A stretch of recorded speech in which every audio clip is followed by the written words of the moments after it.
কেন জানি না সন্ধে হলেই শুধু পেটটা খাই খাই করে ওঠে। So hello everyone, welcome back to my channel. তো বিকেল হতে না হতেই কিছু ফল রাখা ছিল, খেয়ে নিলাম। তারপরে বানিয়ে নিলাম নিজের জন্য এক কাপ গরম গরম কফি, আর তার সাথে ছিল এই চানাচুর ভাজা।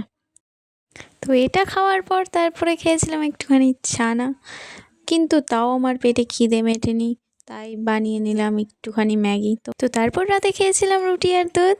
So good night to all and by.